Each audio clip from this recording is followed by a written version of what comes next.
जो मन में आया ऐसा तो कुत्ता भी कर लेता है, क्या हो गया। जो मन में आया तो कीट पतंग भी सुख के लिए तो भागते हैं, फिर जरा सा सुख और अंत में उसी में जल मरते हैं पतंगी। तो ये सुख के लिए बाहर भटकना ये अनार्य स्वभाव है। और सुख सच्चा कहाँ है उसको समझकर समय बचाकर उसकी यात्रा करना ये आर्य स्वभाव है। तो आर्य स्वभाव के अनुसार कर्म करें, आर्य स्वभाव के अनुसार विचार करें, तो अपना मंगल होगा, दुखों का सदा के लिए अंत हो जाएगा, कर्म बंधन की जाल कट जाएगी। कर्म करने की शक्ति भगवान ने सबको दिया है, लेकिन कर्म ऐसे न करो कि कर्मों से कर्म का जाल और बढ़ जाए। कर्म ऐसे करो कि कर्म कैसे करो कि कर्तृत्व, अभिमान और फल की लोलुपता छोड़कर निष्काम कर्म करने से कर्मों की जाल कट जाती है, उसे नैष्कर्म्य सिद्धि मिलती है। भगवान ने गीता के 6 अध्याय में कहा, अनाश्रिता कर्म फलम, कर्म के फल का आश्रय छोड़े बिना जो सत्कर्म करता है। कार्यम कर्म करोति यह, करने योग्य जो कर्म करता है। सन्यासी च योगी च, वह सन्यासी वही योगी है। न निराग निरचा क्रिया, अग्नि का त्याग कर दिया, क्रिया का त्याग कर दिया, हम सन्यासी हो गए, नहीं। कर्म के फल की इच्छा छोड़कर भगवत शांति और भगवत प्रीति के लिए जो कर्म करता है वो सन्यासी और योगी के फल को पाता है। तो शुरू में कर्म होता है, बाद में कर्म करते करते कर्मों से भी समय बचाकर ध्यान होता है।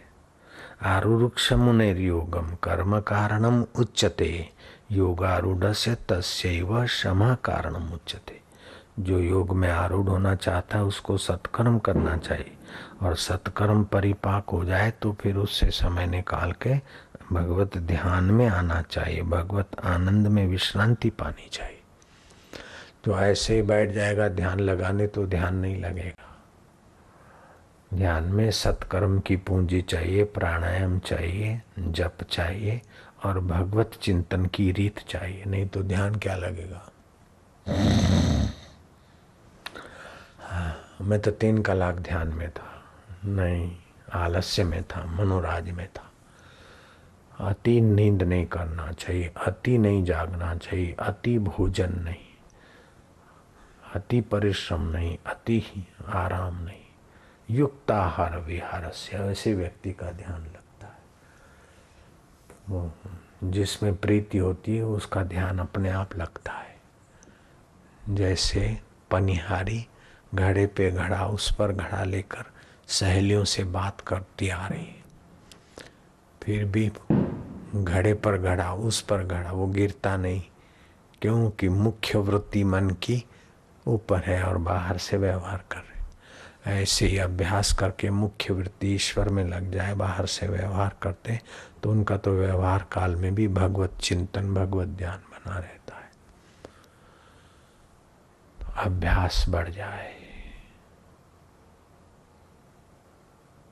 अभ्यास योग युक्ते न चेतसा नान्यगामिना।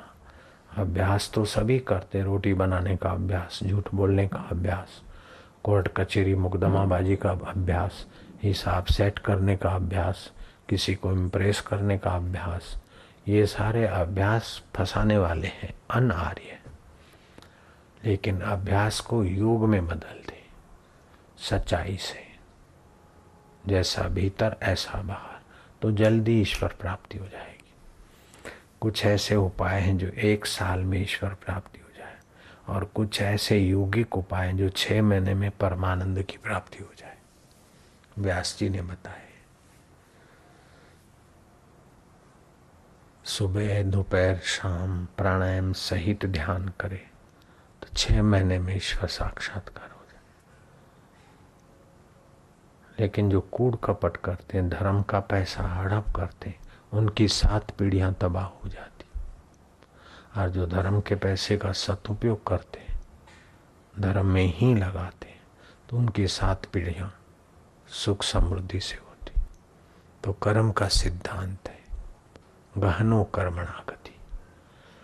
लेकिन कर्म सिद्धांत से भी ऊंचा सिद्धांत है भगवत सिद्धांत। पहले कैसे भी कर्म हो गए, अब वो कर्म खोटे छोड़कर भगवान की प्रीति के लिए अब सत्कर्म में लग जाए तो ये भगवतीय कर्म हो जाएगा, उससे भगवान प्रसन्न हो जाएंगे। पहले के को कर्म न करे और अभी भगवत प्रीति के लिए कर्म करे, उसे भगवतीय कर्म बोलते। जैसे आज आमिल ने भगवान का सुमरण किया, ये भगवतीय कर्म है। राजा नृग ने स्वर्ग के लिए गौएं दान की, गलती हो गई तो क्रिकेट बन गए। तो जो स्वार्थपूर्ण अच्छा काम करता है उसमें गलती होती तो दंड मिलता है, लेकिन भगवान की प्रीति के लिए अच्छा काम करता है उससे फिर भगवान क्षमा कर देते। और भगवान बाहर नहीं, कहीं उधर बैठ के देखते हैं, अंतरात्मा है, साक्षी है, सब जानते। उनसे छुपाकर कोई कर्म नहीं हो सकता। कितना भी किसी को गपशप लगाकर इम्प्रेस करके थोड़ी देर के लिए आप अपने को फायदे में देखेंगे, लेकिन अंदर से घाटा पड़ता है। कबीरा आप ठगाइए और न ठगिए कोई, आप ठगे सुख उपजे और ठगे दुख होई। બીજાને હેરાન કર્યા, શોષ્યા તો પછી આપણને દુઃખ થાય, પણ બીજાના દુઃખ દૂર કરવા માટે આપણે કર્મ કરીએ તો આપણને આત્મસંતોષ, आत्मसुख, ईश्वर प्राप्ति ની भूख जागे। अगर पुण्य जोरदार है तो आपको ईश्वर प्राप्ति की भूख जगेगी, अगर पाप जोरदार है तो संसार का मजा लेने की वासना जगेगी, और अति पाप है तो फिर अति आलस्य मरो पड़े रहे, समय बर्बाद करेगा। पापवंत कर सहज स्वभाव, राम कथा त्यो भाव न काऊ। पापी का ये सहज स्वभाव है कि भगवत कथा में, भगवत कर्म में, सेवा कर्म में रुचि नहीं होगी। तुलसी पूर्व के पाप से हरि चर्चा न सुहाए। हा हा ही में समय बर्बाद कर देगा। वैसे तो पापी लोग सत्संग को भी सुना अनसुना करके मजाक बना लेंगे, मनोरंजन बना लेंगे। जिनको भगवान के लिए प्यार नहीं है, प्रीति नहीं है, ऐसे पापी लोग सत्संग भी मिल जाएगा तो तालियां वालियां पाड़ के मनोरंजन मना लेंगे, सुना अनसुना कर देंगे। और पुण्यात्मा लोग तो उदयपुर के राणा किनाई सत्संग को बस बचा लेंगे। जो आवारा स्वभाव के लोग हैं वो सत्संग की कोई कीमत नहीं समझते, हाँ है कर दिया, बस मनोरंजन मना लेते सत्संग को, आवारा मन के लोग। और जो शास्त्रीय ढंग से आर्य मन के लोग हैं वो सत्संग को सत्स्वरूप ईश्वर का प्रसाद बना लेते। प्रसादे सर्व दुखाना, उस ईश्वर के प्रसाद से सारे दुखों का अंत हो जाएगा।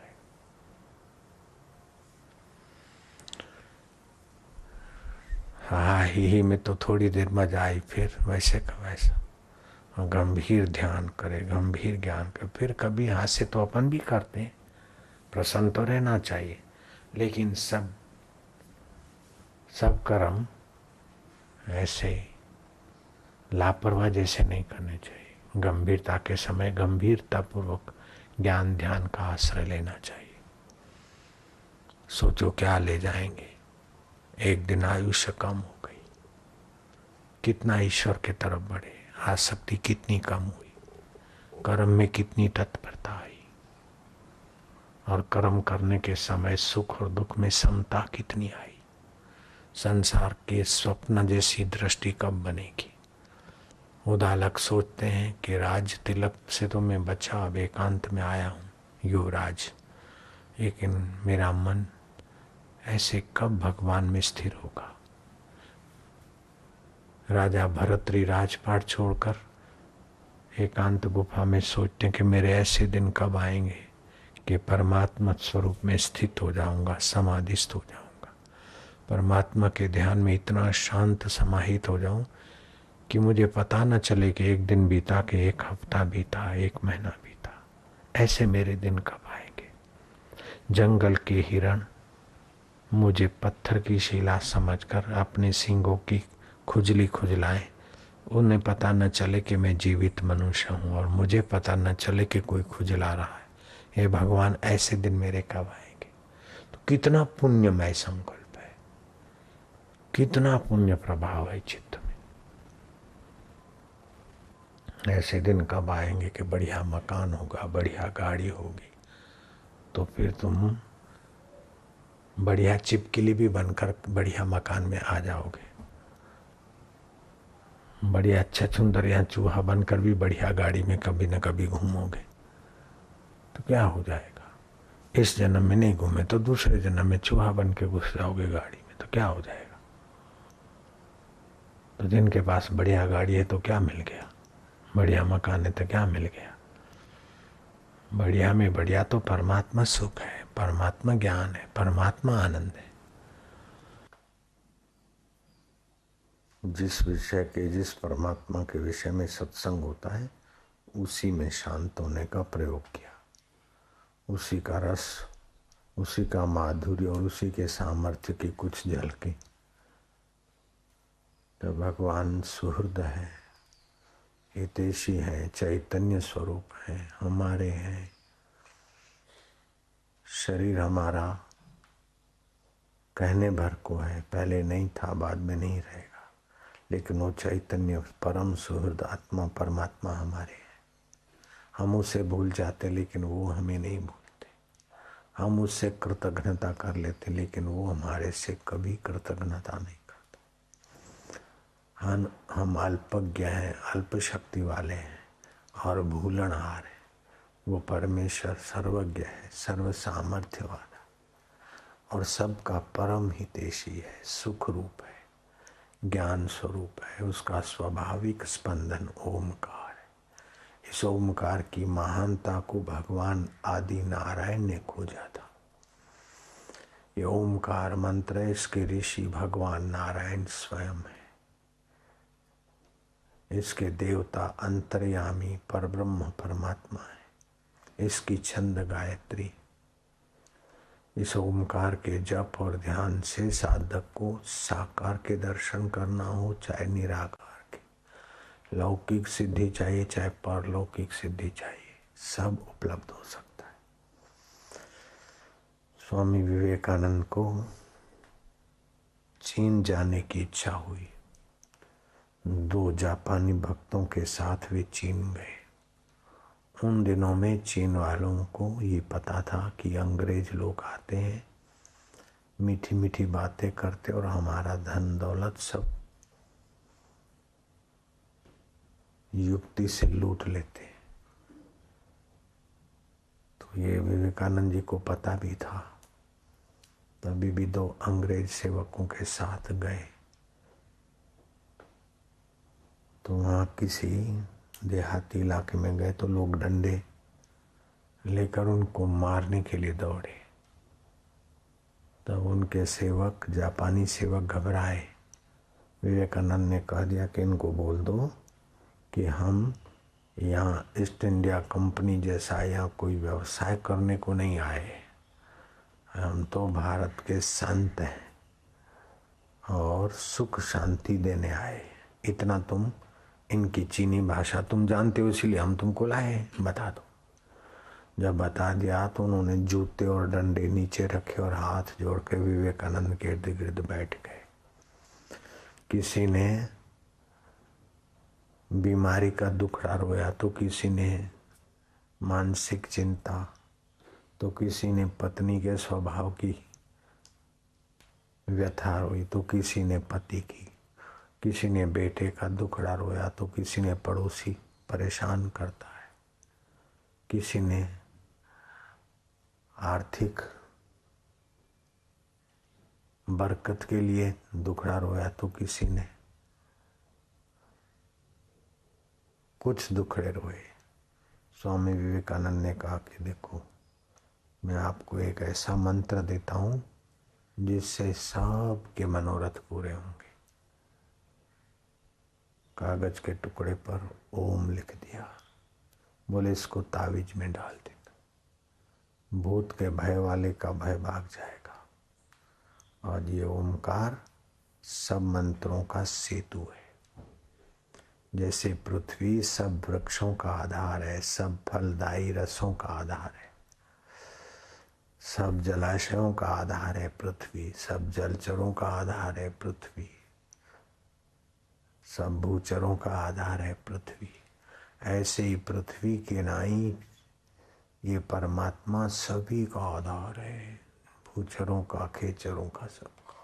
ये ओम ओम थोड़ा जपना है, इसका मंत्र का छंद गायत्री, ये तुम जानो न जानो, खाली ओम प्रभु ओम ओम। हमारे दुख मिटेंगे, हमारी चिंता और रोग कम हो जाएंगे। ये थोड़ी देर जप करना और तावीज पानी में डुबो के 7 बार वो पानी देखना, फिर ओम ओम जपना, फिर घर में छिटकना। धंधे की बरकत चाहिए तो धंधे की जगह पे छिटकना, थोड़ा पी लेना। कुटुंब में स्नेह चाहिए तो करना, मतलब जो भी लाभ लेना हो इसी से लेना। चीनी लोग बड़े श्रद्धा से नतमस्तक हुए। जब संत कह देते, एक तो भगवान का नाम है और फिर संत कह देते तो बाकी क्या बचता है। लोग बड़े संतुष्ट हो गए। जो डंडे पत्थर जूते लेकर मारने को आ रहे थे, स्वामी विवेकानंद तो ओमकार जप किया हुआ है, ध्यान किया हुआ है, दृष्टि पड़ी और उनके सेवकों ने जरा सा 2 शब्द कह दिए, सारा हल्ला गुल्ला शांति में बदल गया। हम नर्मदा किनारे चाणूद कर्णाली के, मेरे को पता नहीं था कि मच्छुओं का गांव है, मछवास है। मैं तो रात को अंधेरी रात में आंधी तूफान से बचने के लिए जाकर बरामदे में बैठा। किसी ने जाकर बता दिया कि तू सोड़ा हुआ है, बड़े बड़े बाल हैं, कुछ तुम्हारे घर का सेंध बेंध डालता होगा। मिट्टी की दीवारें होती थी तो सारे गांव के लोग जग गए कि चोर आया है, कोई डाकू आया है, बड़ा ऐसा पैर के क्या क्या अंदर उसके है। तो लोग हथियार लेके आ गए, गाली गलौज करने लगे और शोरगुल हो गया। हम ये उपासना करते थे, उस समय ध्यान करते थे, हमारा ध्यान खुला और वही मंत्र मानसिक जप, और हम उस भीड़ को चीर कर गए तो सारे उनके डंडे भाला चाकू ये जो भी कुछ लाए थे 150-200 जैसे होंगे। अब हो सकता है कि 140 भी हो, 150 पूरे ना भी हो, अंदाजे बता दो। सब के सब 100 से 200 के बीच जो भी लोग, सब के सब बड़े भगत बन गए। मैंने कोई सफाई नहीं दी और कोई माफी नहीं मांगी और कोई चमत्कार नहीं दिखाया। बड़े में बड़ा चमत्कार है कि अपन ध्यान कर रहे थे, भगवत नाम का जप का प्रभाव था, जरा सा नजर पड़ी तो सब बदल गए। तो भगवान नाम सुख रूप है, ज्ञान स्वरूप है, रक्षा का कवच है। इसका अगर 10 से 15 मिनट जप करके आप धारणा करो कि इसके जो तरंग है वो मेरे चारों तरफ एक रक्षा कवच के रूप में, सुदर्शन के रूप में, सप्तरंगों के रूप में इर्द गिर्द मंडार रहे। आपकी भावना के बल से इस ओमकार की ध्वनि के ओरा चारों तरफ आपके एक सुरक्षा कवच बन जाएगा। फिर आप व्यापार में, धंधे में, व्यवहार में भी जाते हो और गंदा वातावरण है अथवा आप पर कोई प्रभाव डालने की कोशिश करता और आपने जरा सा सुमरण किया, तुरंत सुदर्शन सुरक्षा कवच आ जाएगा आपके चित्त से। आप पर कोई प्रभाव डालकर पटाकर आपको ठग नहीं सकता, प्रभाव डाल के आपको गुमराह नहीं कर सकता अथवा विकारों में नहीं गिरा सकता। इसका ऐसा प्रभाव पड़ता है। जिन महापुरुषों के जप की संख्या बढ़ जाती है, वो जहाँ जाते हैं तो उनका अपना प्रभाव, अपनी ओरा उनके इर्द गिर्द होती है, वातावरण उन्मय हो जाता है। जहाँ ऐसे प्रभावशाली महापुरुष आते हैं उसकी काफ़ी एरिया तक उनके आंदोलनों का, वाइब्रेशनों का प्रभाव से लोगों के मन पवित्र होने लगते, यहाँ तक कि वृक्ष और लता भी अपने को आनंदित महसूस करते हैं। यही कारण था श्री कृष्ण की इतनी प्रभावशाली हो रहा थी। कि ग्वाल गोपियां तो क्या, वृक्ष और लताएं भी प्रफुल्लित होते थे, गाय और बछड़े भी आनंदित और शांत हो जाते थे। ऐसा है भगवान नाम जप और भगवान में शांति पाने का प्रभाव। आप तो उतारते, दूसरे को भी उतारते। जितना सच्चाई से जपेंगे जल्दी प्रगति होगा। मन कर्म वचन छांडी छला, मन से कर्म से और वचन से छल छोड़ देवे। मन कर्म वचन छांडी छल, जब लग जनन तुम्हार, तब लग स्वप्ने हूँ सुख नहीं करे कोटि उपचार। मन से वचन से कर्म से छल छोड़कर ये साधना करे तो सुख ही सुख हो जाएगा।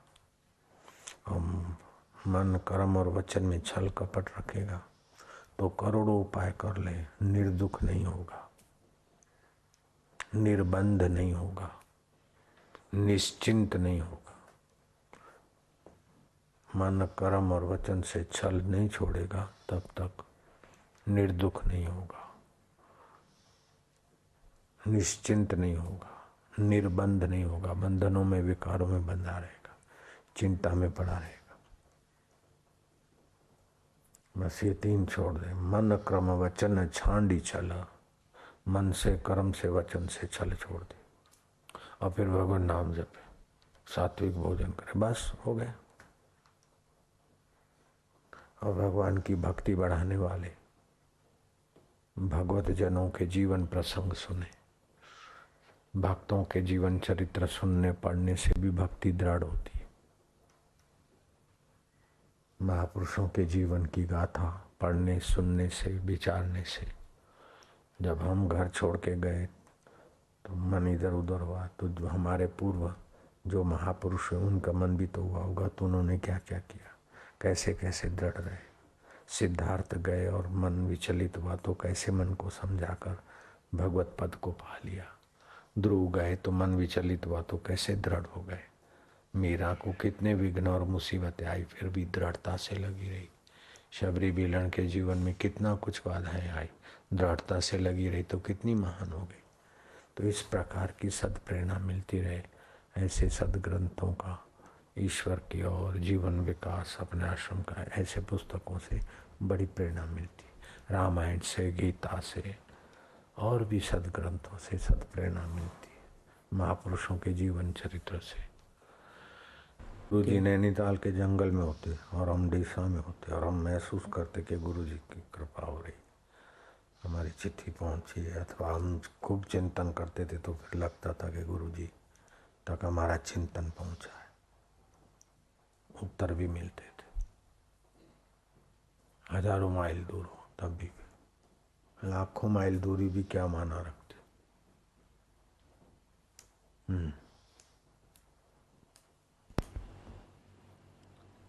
गुरुदेव के बोलने पर तो उनकी कृपा काम करती ही है, लेकिन मौन होने पर विशेष रूप से काम करती है। मौन के संकल्प की अपेक्षा बोलने का संकल्प कम सामर्थ्य वाला होता है। मौन में आत्मविश्रांति की अपेक्षा, मौन में जो सामर्थ्य होता है उतना बोलने में नहीं होता। तो गुरु जब मौन बैठे हैं तो और विशेष लाभ होता है। गुरु बोलते हैं तो ठीक है, लेकिन केवल मौनी गुरु से भी अज्ञान दूर नहीं होता और केवल बोलने वाले से भी नहीं। जो मौन की सामर्थ्य से संपन्न है और बोलने की शास्त्रीय और अनुभव की कृपा करते हैं तब भला विशेष होता है। गुरु गीता में लिखा है, मौनी गुरु से तो वाग में गुरु के से ज्यादा लाभ होता है।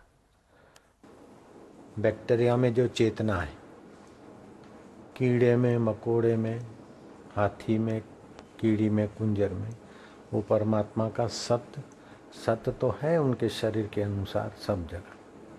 ये चेतना दिखती है। परमात्मा का तीसरा स्वभाव है आनंद, जो सुख। तो कीड़ी को भी मिश्री खाने में सुख मिलता है, तो सुख का एहसास वो परमात्मा की आनंददायिनी चेतना के कारण होता है।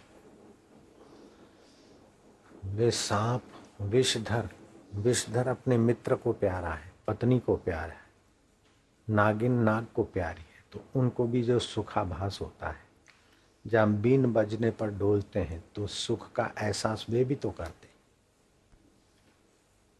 तो अस्तित्व, चैतन्यत्व और आनंदत्व ये ईश्वर का सर्वव्यापक में है।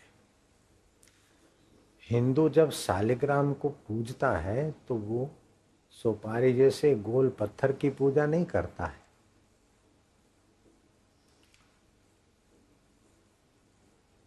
वो सब में छुपे हुए सर्वलोके एकनाथम शांताकारं भुजगशयनं पद्मनाभं सुरेश्वरं विश्वाधारं गगन सदृशं मेघवर्णं शुभांगं लक्ष्मीकांतं कमलनयनं योगविद्यान्वंगं वंदे विष्णु भवभयहरणं सर्वलोके एकनाथम।